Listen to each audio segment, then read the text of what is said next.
Hello everyone and welcome back to UGC NET mentor guys. आज हम revision series 2.0 की class number 2 करने वाले हैं, जिसमें हम डिस्कस करेंगे रिसर्च एप्टीट्यूड। इस यूनिट को मैं कंप्लीट कवर करने वाला हूं और कंप्लीट आपके रिवीजन पर्पस से होगी। इट मींस यहां पर हम केवल उन्हीं टॉपिक को कवर करेंगे जो कि एग्जाम के लिए 100% इंपॉर्टेंट है, मतलब एवरग्रीन टाइप टॉपिक जो है होते हैं। तो यहाँ पर कंप्लीटली आपको ओनली एग्जाम टारगेटेड कंटेंट मिलने वाला है। देखो गाइस, इस सीरीज को लेकर के मैं काफी पहले से ही काफी काफी एक्साइटेड था, और उसका सिंपल सा रीजन ये था कि मैं यहाँ पर आपको मिनिमम इनपुट में मैक्सिमम आउटपुट देने की कोशिश कर रहा हूँ। और यहाँ पर मैं आपको पहले भी बता चुका हूँ इस सीरीज को लेकर के कि ये सीरीज उस तरीके से नहीं है कि यहाँ पर आपको 2 घंटे की क्लास दे दी गई जिसमें सिर्फ आपको 2 क्वेश्चन एग्जाम में देखने को मिल रहे हैं।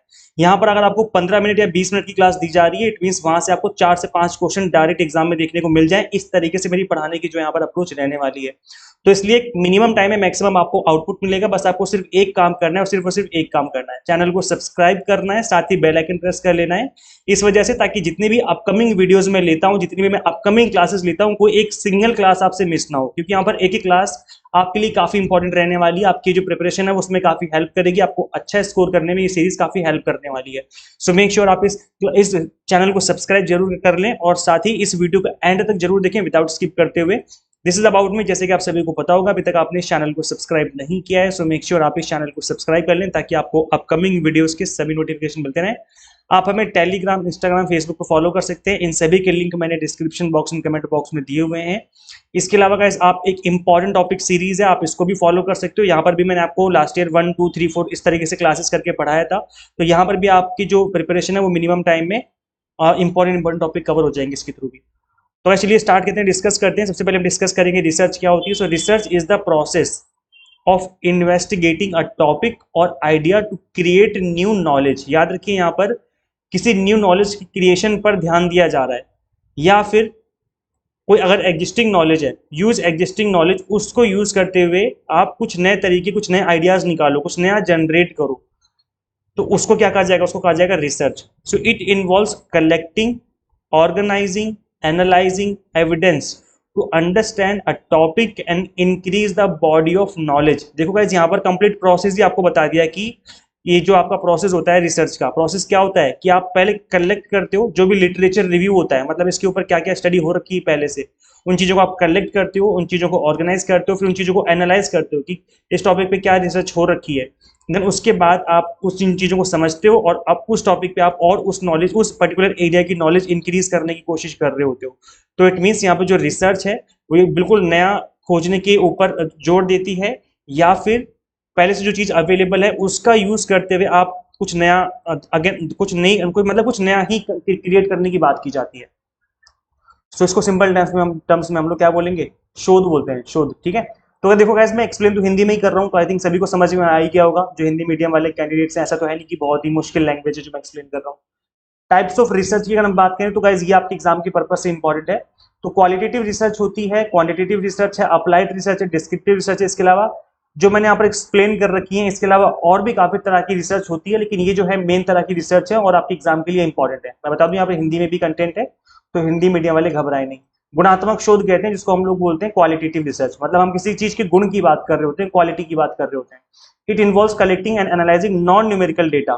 क्या बोला जा रहा है कि नॉन न्यूमेरिकल डेटा की बात की जाती है यहाँ पर, सच टेक्स्ट हो गया, वीडियो हो गया, ऑडियो हो गया, टू अंडरस्टैंड कॉन्सेप्ट, ओपिनियन और experiences. Qualitative research is often used to explore new topics, generate hypothesis and gain a deep understanding of a phenomena. किसी चीज को बहुत ही इन डेप्थ समझने के लिए उसकी नॉन न्यूमेरिकल तरीके से उसका डिस्क्रिप्शन लिखा जाता है और उसके ऊपर स्टडी की जाती है, तो वो क्वालिटेटिव रिसर्च कहलाती है, जिसमें हम किसी चीज की क्वालिटी पे फोकस करते हुए रिसर्च या स्टडी कर रहे होते हैं।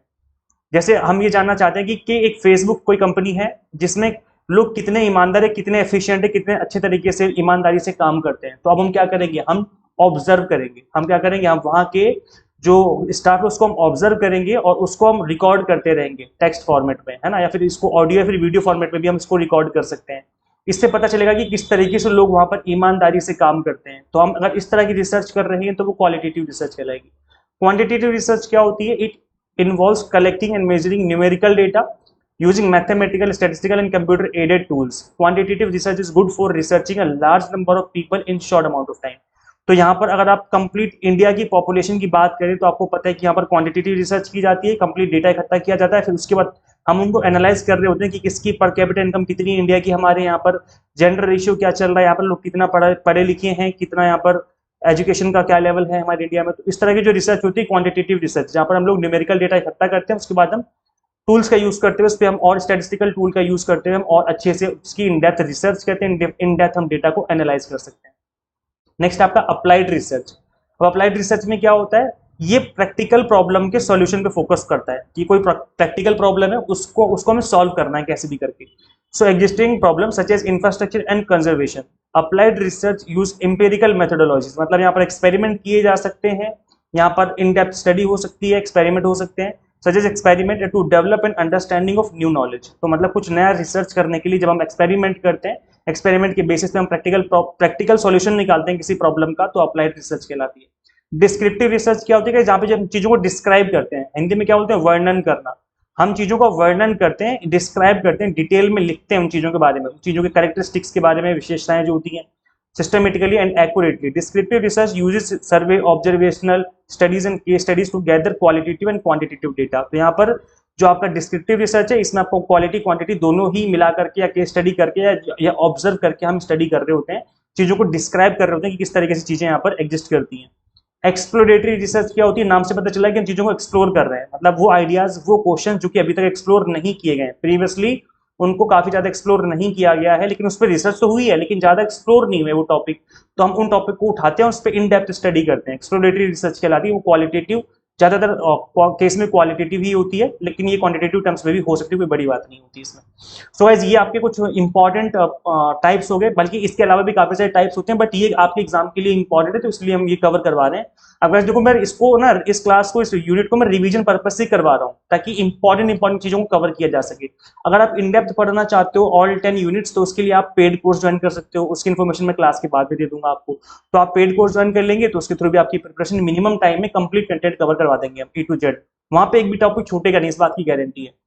सो यहाँ पर देखेंगे नेक्स्ट टॉपिक आपका प्लेजरिज्म। ये भी एग्जाम के लिए काफी इंपॉर्टेंट है। सो ये क्या होता है, किसी के काम को चोरी करना, है ना, किसी काम को विदाउट गिविंग क्रेडिट, मतलब उसको आपने क्रेडिट नहीं दिया और उसके ओरिजिनल काम को आपने चोरी कर लिया, इसको कहा जाता है साहित्यिक चोरी। हिंदी में लिखा हुआ देखो, साहित्यिक चोरी है और plagiarism. It is considered a form of intellectual theft and can have serious consequences. मतलब किसी के इंटेलेक्चुअल काम को आपने चोरी कर लिया, किसी की बुद्धि, किसी इंसान ने अपनी बुद्धि लगा करके कोई काम किया और उसको पब्लिश करा दिया, देन आपने उसके पब्लिश काम को चोरी कर लिया, तो इस तरह के काम को प्लेजरिज्म कहा जाएगा। अभी कितने तरह का होता है, इसको डिस्कस कर लेते हैं फटाफट से। डायरेक्ट प्लेजरिज्म होता है, self plagiarism, paraphrasing plagiarism, accidental plagiarism और कंप्लीट प्लेजरिज्म। तो डायरेक्ट प्लेजरिज्म क्या होता है, जहां पर हम किसी के काम को डायरेक्ट कॉपी कर लेते हैं बिना कुछ उसमें एडिट किए हुए, ना, वर्ड टू वर्ड। आप देख पा रहे होंगे, word for word without quotation marks और एट्रीब्यूशन, मतलब कुछ भी उसमें चेंज नहीं किया हमने, बिल्कुल वर्ड टू वर्ड चेंज हमने कॉपी पेस्ट कर लिया, डायरेक्ट प्लेजरिज्म हो गया। सेल्फ प्लेजरिज्म क्या होता है, नाम से पता चला, सेल्फ मतलब खुद के काम को आपने कॉपी किया है। रीयूजिंग योर ओन वर्क, मतलब आपने एक रिसर्च पेपर लिखा, उसको पब्लिश करा दिया, फिर आपने जब रिसर्च पेपर नंबर 2 लिखा था, उसमें आपने पेपर 1 से काफी कुछ कॉपी कर लिया, तो आपने अपने खुद के काम को कॉपी किया है। ये चीज भी गलत है, क्योंकि आप जब रिसर्च कर रहे होते हैं तो बिल्कुल नया ही करना होता है, कुछ कॉपी नहीं करना आपको, है ना। तो खुद के काम को कॉपी कर लेना आपका सेल्फ प्लेजरिज्म कहलाएगा, और आपने उसको रीसबमिट कर दिया। पैराफ्रेजिंग प्लेजरिज्म क्या होता है, पैराफ्रेज मतलब कि शब्दों को आगे पीछे करके बोलना, शब्दों को आगे पीछे करके लिख देना, ठीक है। सो यहाँ पर थर्ड क्या है, paraphrasing plagiarism. Presenting someone else ideas as your own without creating the original author. मतलब किसी ने बोला कि मैं घर जाता हूं, और आपने बोल दिया घर जाता हूं मैं, तो भाई बात तो वही हो गई ना, लेकिन आपने अपने शब्दों में बोल दिया, बात तो वही हुई। तो इसको बोला जाएगा पैराफ्रेजिंग, मतलब आपने किसी काम को चोरी किया लेकिन आपने अपने उसको अपने वर्ड्स में लिख दिया, तो वो चीज भी गलत है, उसको कहा जाएगा पैराफ्रेजिंग प्लेजरिज्म। किसी और के आइडिया को, किसी और के काम को आपने अपने खुद के वर्ड्स में बना के लिख दिया, तो इसका मतलब ये नहीं कि वो आपका काम हो गया, वो रहेगा उसी का काम, है ना। तो इसको कहा जाएगा पैराफ्रेजिंग प्लेजरिज्म। एक्सीडेंटल प्लेजरिज्म, नाम से पता चला है कि गलती से, अनइंटेंशनली, मतलब जानबूझ के आपने नहीं किया, गलती से आपने किसी और के काम को, गलती से कॉपी हो गया, या गलती से आपने जो रिसर्च करी आपने वो किसी से मिलती जुलती है, या उससे काफी 50% 60% मिल जाती है, तो फिर एक्सीडेंटल प्लेजरिज्म कहलाएगा। नेक्स्ट है कंप्लीट प्लेजरिज्म। नाम से पता चला है कंप्लीट मतलब आपने A to Z उसका पूरा का पूरा मैन्युस्क्रिप्ट उठाया और कॉपी पेस्ट मार दिया, पूरा 100% काम ही कॉपी कर लिया, है ना। तो ये क्या है, बस आपने उसका, जैसे हम स्कूल में या फिर आपने देखा होगा कॉलेज में क्या करते थे, अपने दोस्तों के असाइनमेंट लेते थे और उसके एकदम बस अपने नए पेजेस लेकर के आए और कॉपी पेस्ट मार दिया, मतलब लिख दिया उसको अपने पेन हाथों से और सबमिट कर दिया और हमें मार्क्स भी मिल जाया करते थे। तो इसको कहा जाएगा 100% प्लेजरिज्म। क्या आपने ये काम किया है असाइनमेंट वाला, किसी के कॉपी पेस्ट किए हैं अपने अपने वर्ड्स में लिख करके? कमेंट करके बताना, देखते हैं कितने स्टूडेंट्स यहाँ पे ऐसे हैं जो अपने अपना पुराना टाइम याद करके बताएंगे। कमेंट करके बताना इस बारे में। गाइस अब जो बताने वाला हूँ मैं आपके लिए एग्जाम के लिए काफी इंपॉर्टेंट है, क्योंकि इसके ऊपर बार बार क्वेश्चन बन चुके हैं। इसमें हम लेवल की बात करते हैं कि प्लेजरिज्म कॉपी करने के भी लेवल होते हैं। इसमें 4 लेवल है, लेवल 0, लेवल 1, लेवल 2, लेवल 3। अगर काउंट करोगे तो 1 2 3 है, लेकिन अगर 0 भी इसमें मिला दोगे तो टोटल 4 लेवल बन जाते हैं। अभी क्योंकि यहाँ पर लेवल 0 से स्टार्ट है तो हमें लेवल 0 से याद रखना है। लेवल 0 1 2 3 करके आपको याद रखना है। एग्जाम में अगर लेवल 2 लिखा है इसका मतलब इसी की बात की जा रही है, लेवल 3 की बात नहीं की जा रही है ना। इस चीज का याद रखना, क्योंकि लेवल 0 से स्टार्ट हो रहा है। तो यहाँ पर लेवल 0 जो होता है वो होता है किसी काम को आपने अप टू 10% तक कॉपी किया, मतलब किसी के काम का आपने 10% तक कॉपी किया, तो इसमें कोई पेनल्टी नहीं लगती है। आप इस चीज को पब्लिश करा सकते हो, क्योंकि छोटी मोटी कॉपी करना तो चलता है, अलाउड है। और 10% से 40% के बीच में अगर आपने कॉपी कर लिया तो वो लेवल 1 की गलती है, और यहाँ पर आपको फिर अपना मैन्यूस्क्रिप्ट को विड्रॉ करना पड़ेगा। जो आपकी थीसिस है, जो आपका रिसर्च पेपर, वो पब्लिश नहीं होगा, आपको उसको ठीक करना पड़ेगा। लेवल 2 जो होता है 40% से लेकर के 60% के बीच में आपने कॉपी किया किसी के काम को, तो यहाँ पे आपको आपका मैन्यूस्क्रिप्ट को वापस करना पड़ेगा, मतलब वापस लेना पड़ेगा, पब्लिश नहीं होगा। इसके अलावा जो आपके गाइड हैं उनको एक एनुअल राइज नहीं मिलेगा, मतलब उनका इंक्रीमेंट नहीं होगा 1 साल का। और may not supervise any new master, MPhil और पीएचडी स्टूडेंट और scholars for a period of 2 years। और जो आपके गाइड हैं, जो आपको गाइड कर रहे थे, वो आपको 2 साल तक, या किसी भी कैंडिडेट को 2 साल तक वो गाइड नहीं कर पाएंगे, एक पेनल्टी लगी उनके ऊपर। और थर्ड लेवल सबसे मतलब मोस्ट टॉप लेवल होता है, इसके ऊपर फिर कोई लेवल नहीं है। यहाँ पर 60% या उससे ज्यादा आपने काम कॉपी कर लिया तो उस केस में आपको अपना मैन्यूस्क्रिप्ट यानी कि जो आपकी थीसिस या जो रिसर्च पेपर उसको विड्रॉ करना है। इसके अलावा 2 साल तक 2 कंसेक्यूटिव एनुअल इंक्रीमेंट आपके गाइड के नहीं होंगे, जो आपके प्रोफेसर हैं। इसके अलावा 3 साल तक, 3 years तक वो किसी भी पीएचडी या फिर एमफिल या मास्टर डिग्री के स्टूडेंट को गाइड नहीं कर पाएंगे। तो गाइज ये आपको पेनल्टीज हैं जो कि याद कर लेनी, क्योंकि ये पेनल्टी एग्जाम में पूछी जाती है और काफी ज्यादा इंपॉर्टेंट आपके एग्जाम के पर्पज से। नेक्स्ट हम डिस्कस करेंगे स्टेप्स ऑफ रिसर्च, बिकॉज ये एग्जाम के लिए मोस्ट इंपॉर्टेंट टॉपिक है, 5 स्टार रेटिंग का टॉपिक है। इसके ऊपर बार बार क्वेश्चन बन चुके हैं पीवाईक्यूज में। तो ये देखेंगे, सबसे पहला जो स्टेप होता है आइडेंटिफाई द प्रॉब्लम, प्रॉब्लम को आइडेंटिफाई करना। कई बार मैंने देखा है कि पहले स्टेप में ये वर्ड्स नहीं लिखे होते हैं, वहां पे लिखा होता है formulating a question, formulating the question, इस तरीके से लिखा होता है, तो वो भी पहला स्टेप ही माना जाएगा। अगर इस तरीके से लिखा है तो भी वही पहला स्टेप है, या फिर लिखा है आइडेंटिफाई द प्रॉब्लम तो वो भी पहला स्टेप ही है। तो ये याद रखना कि अगर ये नहीं लिखा है एग्जाम में, लिखा हुआ है फॉर्मुलेटिंग द क्वेश्चन, तो आप मुझे वहां पे बैठ के गरिया रहे हो, बैठ के अरे सर ने तो मुझे कोई गलती पढ़ा दिया, आइडेंटिफाई द प्रॉब्लम बताया था, ये तो है ही नहीं, फॉर्मुलेटिंग द क्वेश्चन आ गया एग्जाम में। तो यार इस चीज को मैं आपको पहले बता दूं, थोड़ा सा इस चीज पे ध्यान देना, थोड़ा कॉमन सेंस भी लगाना है आपको कि क्या हो सकता है ना, आइडेंटिफाई द प्रॉब्लम मतलब फॉर्मुलेटिंग द क्वेश्चन। तो ये पहला स्टेप होगा। Develop research question. अब यहाँ पर जो नेक्स्ट स्टेप होता है आपका कि रिसर्च जो क्वेश्चन है उसको डेवलप करना, स्टार्टिंग यहाँ से होगी। उसके बाद आप रिसर्च क्वेश्चन को आप डेवलप करेंगे, और अगर ये स्टेप नहीं लिखा है, डायरेक्ट यहाँ से स्टार्ट किया हुआ है क्वेश्चन, तो आपका पहला स्टेप फिर ये हो जाएगा। तो याद रखना कि आपको ये मतलब क्वेश्चन में क्या गिवन है। उसके बाद थर्ड स्टेप होगा review literature, show that your research is based on existing knowledge and theory. तो आपको लिटरेचर रिव्यू करना होता है, this is your third step. Then fourth step is set objectives and hypothesis, form a hypothesis to test which is a statement about how variables will impact each other. तो guys hypothesis क्या होती है, जिसके ऊपर हम लोग study कर रहे होते हैं। अब 2 तरह की हाइपोथेसिस होती है, नल हाइपोथेसिस और ऑल्टरनेट हाइपोथेसिस। अब यहाँ पर अगर आपकी नल हाइपोथेसिस अगर ट्रू है, सुनना ध्यान से मैं क्या बोल रहा हूँ, अगर आपकी नल हाइपोथेसिस ट्रू है और आपने उसको कर दिया रिजेक्ट, इसका मतलब है कि ये आपका टाइप 1 एरर हो गया। कैसा एरर हो गया? टाइप 1 एरर हो गया। और उसके बाद अगर हम टाइप 2 एरर की बात करें, तो अगर नल हाइपोथेसिस आपकी फॉल्स थी, नल हाइपोथेसिस आपकी फॉल्स थी और आपने कर लिया उसको एक्सेप्ट, तो ये आपका टाइप 2 एरर हो गया।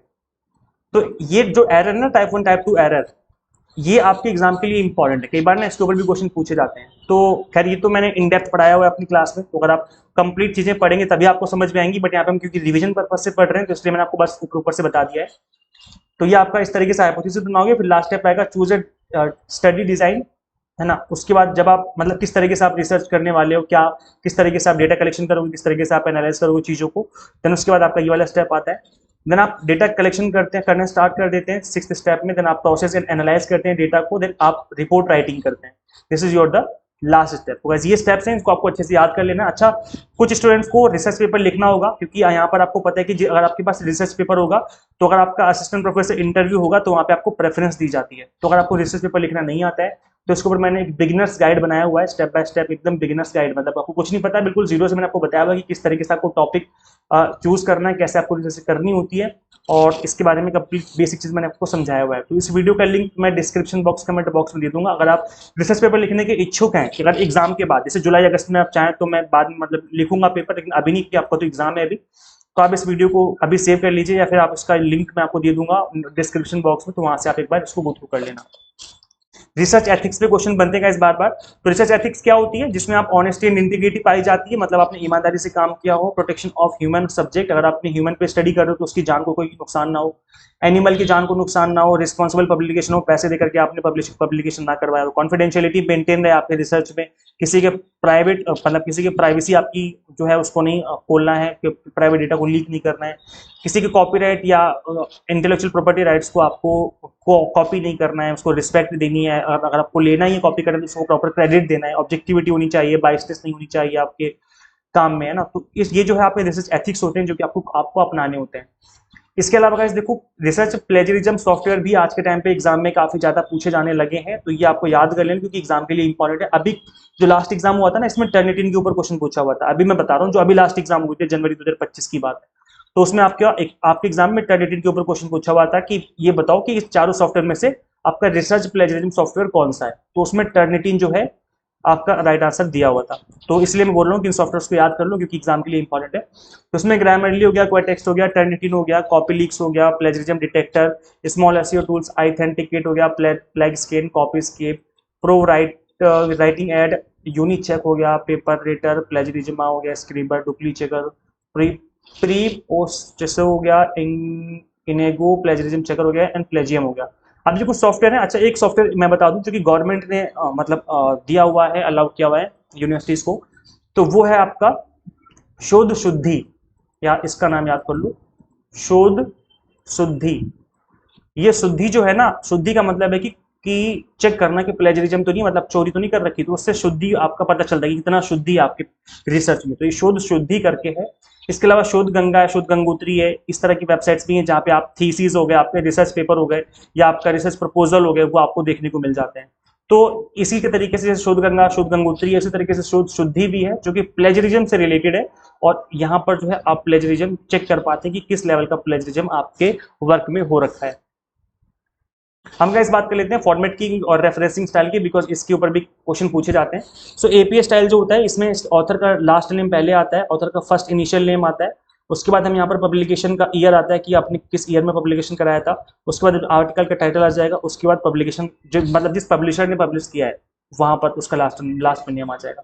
इसके बाद एक एमएलए स्टाइल होती है जिसमें हम स्पीकर का लास्ट नेम पहले लिखते हैं, उसके बाद हम फर्स्ट नेम पूरा लिखते हैं। याद रखिए इसमें केवल शॉर्ट आया था, एक स्टार्ट मतलब फर्स्ट इनिशियल आया था, इसमें पूरा नेम आता है आगे पीछे करके, लास्ट नेम पहले आएगा दोनों केस में, इस केस में भी लास्ट नेम पहले, इस केस में भी लास्ट नेम पहले, फिर टाइटल आ जाएगा इसमें, फिर आपका टाइटल ऑफ मीटिंग आ जाएगा, उसके बाद आपका ईयर आ जाएगा, फिर लोकेशन का जहाँ पे हो रहा है वो, और उसके बाद आपका डिस्क्रिप्टर या फिर जो भी आपका पब्लिशर है, तो इस तरीके से हो जाएगा। इसके अलावा एक शिकागो स्टाइल भी होती है। शिकागो जो होती है वो जनरली यूज की जाती है सोशल साइंस में, आर्ट्स में, है ना, आर्ट्स हो गया, सोशल साइंस हो गया, सामाजिक विज्ञान या कॉमर्स वगैरह, तो उसमें ज्यादातर हम लोग शिकागो स्टाइल यूज कर लेते हैं। तो ये आपके रेफरेंसिंग स्टाइल है जो कि थोड़े पॉपुलर है और एग्जाम में पूछे जा सकते हैं। अब देखो गाइस, क्योंकि ये मैं रिवीजन करवा रहा हूँ तो मैं रिवीजन पर्पस ही करवाऊंगा, कुछ मिनिमम टाइम में आपको मैक्सिमम चीजें डिलीवर करने की कोशिश कर रहा हूँ, लेकिन अगर आपको कंप्लीट कंटेंट कवर करना है तो आप पेड कोर्स ज्वाइन कर सकते हो। आप स्टूडेंट्स का फीडबैक देख सकते हो कि इनका जेआरएफ हो गया, अभी जो लास्ट एग्जाम हुए थे इन्होंने 6 मंथ का कोर्स इनरोल किया था पेपर 1 कॉमर्स का, और इनको काफी इजिली चीजें समझ में आ गई हमसे, स्पेशली मैथ और रीजनिंग इनको बहुत ही अच्छे से हमने डिस्कस किया था, पढ़ाया था, तो इनको बहुत ईजी वे में समझ में आ गया था। यहाँ पे देखो इन स्टूडेंट्स को आरसी थोड़ा टफ लगता था, लेकिन क्रैश कोर्स लेने के बाद इनको आरसी ईजी लगने लगा, और इनका जो क्वेश्चन था वो मिनिमम टाइम में बन जाता था, काफी इनकी हेल्प हुई है। इनका एग्जाम फर्स्ट अटेम्प्ट में क्रैक हुआ है, और ये मैंने इनको पढ़ाया था, कॉमर्स स्टडी कर रहे थे हमसे, और यहाँ पे जो इनका एग्जाम है फर्स्ट अटेम्प्ट में क्रैक हो गया था लास्ट अटेम्प्ट में। यहाँ पे इनका 2 बार जेआरएफ हुआ है स्टूडेंट का, फर्स्ट पेपर में इनको काफी हेल्प। के अलावा देखो पेपर 1 का हमने क्रैश कोर्स स्टार्ट किया है सुपर फास्ट तरीके से। जून की तैयारी आपकी करवाई जा रही है, तो आप इस कोर्स को एनरोल कर सकते हो। पेपर 1 के अलावा कॉमर्स, मैनेजमेंट, पोल साइंस की प्रिपरेशन भी हम आपको करवा रहे हैं। कंप्लीट कंटेंट बाइलिंगुअल मिलेगा आपको, 100 मॉक टेस्ट में पीडीएफ नोट्स मिल जाएंगे, जिसके थ्रू आप मल्टीपल टाइम रिवीजन और प्रैक्टिस कर सकते हो। इसके अलावा गाइस हमने आपको 6 मंथ की कोर्सेज भी अवेलेबल करवा दी है। अगर आप दिसंबर 2025 की प्रिपरेशन करना चाहते हो तो 6 मंथ एनरोल कर लो, उससे आपकी जून की प्रिपरेशन भी हो जाएगी और दिसंबर वाले एग्जाम की प्रिपरेशन भी हो जाएगी। तो आप 6 मंथ वाला कोर्स भी कंसिडर कर सकते हो एनरोल करना क्या है आपको, सिंपली वही काम करना है, गूगल प्ले स्टोर से एग्जाम एंड और ऐप इंस्टॉल कर लीजिए अपने मोबाइल फोन में। अगर आप iOS यूजर है तो उसका लिंक आपको अलग से इसी वीडियो के description box and comment box में देखने को मिल जाए। So thank you so much watching this video. Share जरूर करें, देखो गाइस आप जितना वीडियो शेयर करेंगे उतना अच्छा रहेगा हमारे लिए भी, आप सभी के लिए भी। तो वीडियो को शेयर जरूर करें अपने सभी फ्रेंड्स के साथ। मिलते हैं गाइस फिर नेक्स्ट वीडियो में। Thank you so much.